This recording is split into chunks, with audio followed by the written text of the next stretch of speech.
un simple mal de tête, une légère fièvre, et en quelques heures, tout peut basculer. La méningite est l'un des ennemis les plus rapides et les plus silencieux de notre temps. Dans cet épisode, je vous emmène découvrir tout ce que vous devez absolument savoir pour comprendre, prévenir et surtout, protéger ceux que vous aimez. Alors on va commencer par une petite définition. La méningite, c'est tout simplement une inflammation des méninges. Et les méninges, en fait, ce sont trois fines couches protectrices qui enveloppent notre cerveau et aussi notre moelle épinière. Quand ces membranes s'enflamment, sous l'effet d'une infection ou d'une agression, c'est tout le système nerveux central qui est menacé. Alors, il y a plusieurs types de méningite. On va avoir la méningite bactérienne, qui est la plus grave, qui peut évoluer très rapidement et qui peut être mortelle si elle n'est pas traitée immédiatement. On a la méningite virale, qui est un peu moins sévère, mais elle peut nécessiter une surveillance hospitalière. On a aussi la méningite fongique et parasitaire, qui est plus rare et qui touche principalement les personnes immunodéprimées. Et enfin, la méningite aseptique, sans agent infectieux identifié, et elle est souvent liée à une inflammation ou à certaines maladies auto-immunes.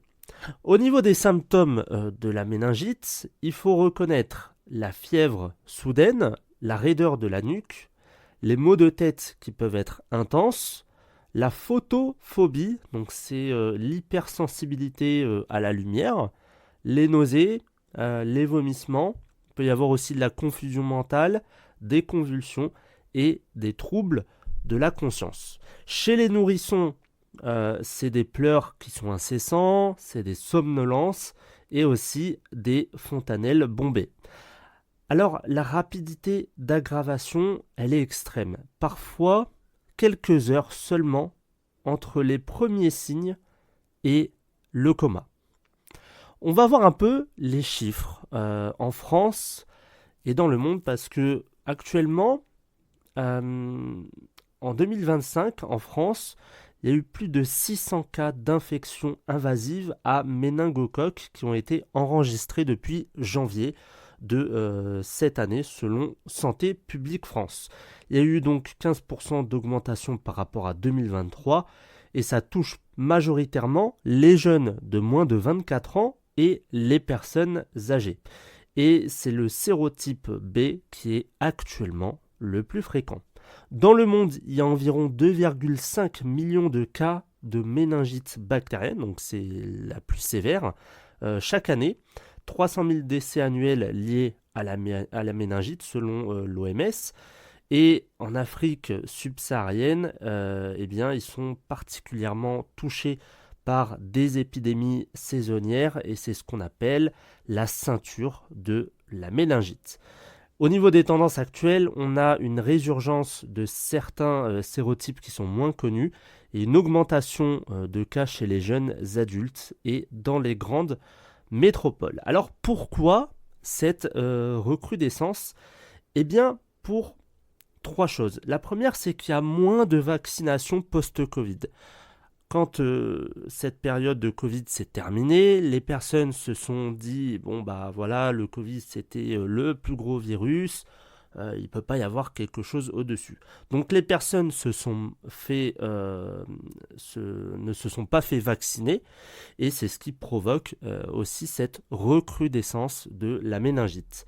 Il y a aussi le changement de comportements sociaux, au niveau des voyages, au niveau des soirées, au niveau des fêtes, des festivals, etc. Et aussi, troisième point, la mutation des souches bactériennes. C'est un peu comme les virus grippaux, comme celui du Covid. On va avoir plusieurs souches qui vont évoluer. Alors maintenant, on va parler des causes.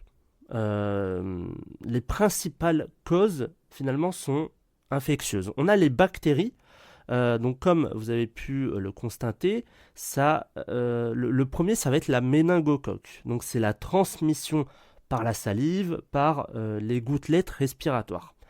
On a aussi le pneumocoque qui lui est responsable de nombreuses pneumonies et il peut envahir les méninges. On a le HIB, donc c'est le Haemophilus influenzae de type B, qui est surtout dangereux pour les enfants qui ne sont pas vaccinés. Et enfin, on a la listeria monocytogène, qui est plus souvent le cas chez les immunodéprimés et aussi les femmes enceintes. Au niveau des virus, on a l'entérovirus, c'est la majorité des cas de méningite virale. On a l'herpès et on a le virus des oreillons. On peut avoir aussi d'autres causes, comme une infection fongique. On peut avoir aussi comme cause les parasites, le traumatisme crânien avec ce qu'on appelle une brèche méningée. On a aussi les infections secondaires, ça peut être des sinusites, une otite par exemple qui va être mal soignée. Et on a tout ce qui va concerner le système immunitaire et principalement la faiblesse immunitaire dans les cas de VIH, de cancer ou alors de diabète par exemple. Les facteurs de risque majeurs, c'est la jeunesse, les nourrissons, les adolescents, les communautés fermées, tout ce qui va être internat, caserne, les prisons, pareil, c'est des facteurs de risque, l'affaiblissement immunitaire et la non-vaccination. Alors, quelles sont les conséquences de cette méningite ? Sur le court terme, on va avoir un choc septique, donc c'est un collapsus cardiovasculaire. On peut avoir aussi une détresse respiratoire et un œdème cérébral, donc c'est tout simplement le gonflement du cerveau. Sur le moyen et long terme, on va avoir des séquelles neurologiques qui vont être graves. On va avoir une surdité partielle ou totale, dans 20 à 30% des cas graves, un retard cognitif et des difficultés d'apprentissage. On peut aussi avoir une épilepsie post-infectieuse et des troubles de la vision ou de l'élocution. Au niveau psychologique, on va avoir le syndrome de stress post-traumatique et la personne peut avoir de l'anxiété ou avoir une dépression post-maladie. Au niveau du taux de mortalité en méningite bactérienne, entre 10 et on va dire 15%, malgré les traitements, vont succomber à cette maladie et jusqu'à 50% sans traitement. Alors on va faire un peu de prévention. Le premier pilier dans chaque maladie, que ce soit virale ou bactérienne, c'est la vaccination. Le vaccin contre le méningocoque C est obligatoire en France pour les nourrissons. Donc ça, vous allez chez le médecin, normalement il le sait, c'est une vaccination qui est obligatoire. Il y a aussi le vaccin quadrivalent qu'on appelle ACWY chez les adolescents. Alors il est recommandé, et moi je vous le recommande. Normalement votre médecin va vous en parler si vous êtes dans cette période de l'adolescence. Vous avez aussi le vaccin contre le méningocoque B qui est conseillé. Le pneumocoque, donc c'est une vaccination incluse dans le calendrier vaccinal. Et le HIB, eh bien, c'est systématique dès le plus jeune âge. Au niveau des mesures d'hygiène, on va devoir se laver les mains régulièrement. Ça, on vous le dit tout le temps. Porter un masque en cas de toux, en cas de fièvre, un peu comme ce qu'on a fait pendant le Covid, et éviter le partage de bouteilles, de couverts, de je ne sais quoi entre vous et quelqu'un d'autre, surtout si vous êtes malade, parce que bien évidemment, vous pouvez lui transmettre la maladie par rapport à la salive, et si c'est par rapport à la salive, ça peut être la méningite bactérienne, et c'est la plus grave. Au niveau des comportements, il faut informer ses proches et son entourage en cas de suspicion et il faut isoler temporairement les malades. Et si vous êtes malade, eh bien vous vous isolez parce que vous avez la responsabilité aussi de ne pas transmettre aux autres cette fameuse méningite qui peut être mortelle. Et dernier point, c'est de donner en urgence au contact proche d'un cas confirmé pour limiter la propagation. La dernière partie, comme dans chaque épisode de santé, on va voir les soins naturels qui vont être puissants pour, on va dire, contrer cette maladie ou en tout cas ne pas l'avoir. Les soins naturels, ils soutiennent l'organisme, mais ils ne vont pas remplacer l'antibiothérapie ou un traitement médical en cas de méningite. Ça, je pense, le rappeler dans chaque épisode. C'est dans le but de compléter, on va dire, votre traitement. Après, voilà, si vous avez décidé du jour au lendemain de dire stop, j'arrête les médicaments, c'est votre responsabilité. Et ce que je vous dis là, c'est pas à 100% sûr. De toute façon, rien n'est sûr à 100%. Alors l'objectif en fait, ça va être de renforcer l'immunité et de favoriser la récupération.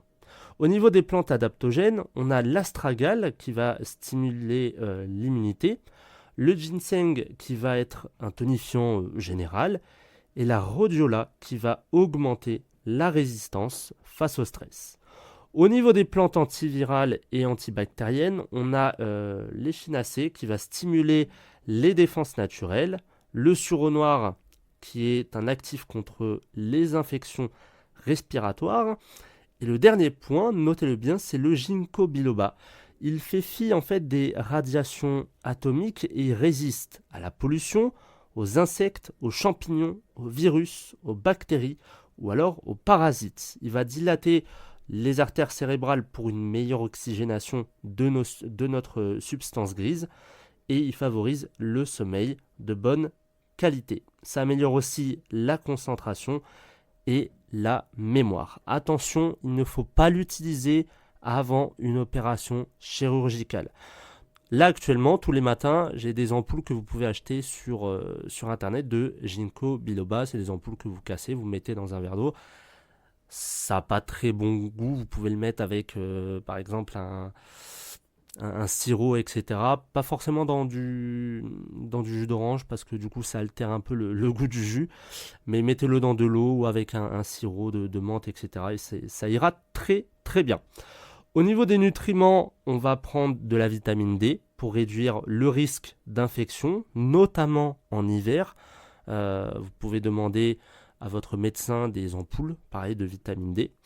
On va prendre du zinc. C'est indispensable au fonctionnement optimal des globules blancs et la vitamine C naturelle, donc l'acérola, cynorhodon, qui finalement est un antioxydant puissant.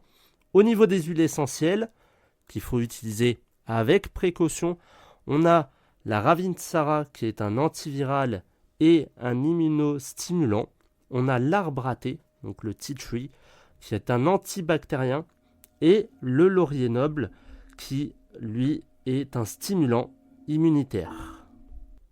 Au niveau des techniques complémentaires, on va avoir l'hydrothérapie. Donc là, on fait des bains tièdes ou des applications chaudes pour soutenir la circulation sanguine. On peut faire aussi des techniques de respiration consciente ou alors de la méditation pour baisser l'inflammation via le système nerveux parasympathique. Et au niveau de l'alimentation, ça aussi, vous pouvez le retenir. Enfin, d'ailleurs, tout ce que je vous dis, c'est à retenir. Mais celui-là en particulier, c'est le jus de céleri qui affaiblit fortement les virus grâce au sel de sodium. Prenez un céleri, pas en barquette, pas le céleri qu'on a avec toute la sauce. Vous prenez vraiment votre céleri, vous le mixez, vous faites un jus. Via un extracteur de jus, je pense que ça devrait suffire. Et vous prenez un verre chaque jour. Après une méningite, il va falloir peut-être faire des cures de reconstitution immunitaire avec des plantes adaptogènes et faire des séances de rééducation cognitive si besoin.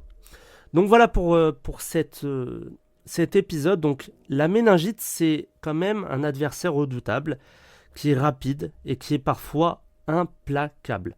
Mais la connaissance, c'est une arme, Se protéger, c'est se vacciner, s'informer, écouter les signes faibles et renforcer son terrain immunitaire rapidement et naturellement.